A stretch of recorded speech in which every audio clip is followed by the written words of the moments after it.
At Oxspine York-Presbyterian, we specialize in performing the full gamut of minimally invasive operations, and we perform them at a very high volume. So for patients who require spinal fusion due to disc degeneration, there's collapse of the vertebral bodies. And part of the goal of the operation is to try to restore that height. A minimally invasive transforaminal lumbar interbody fusion, or a TLIF, may be an acceptable option. And in order to gain access into the disc space itself, you need to have special technology and techniques.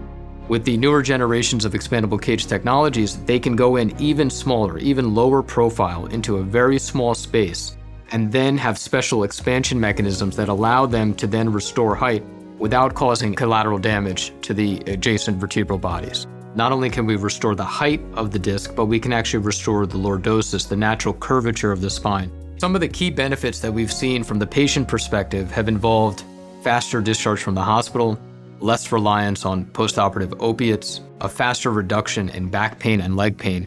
At Oxspine York-Presbyterian, we've been researching and helping innovate expandable cage technology to try to provide personalized options, a better long-term outcome for these patients to hopefully minimize the chances that they might need other surgeries later on in life.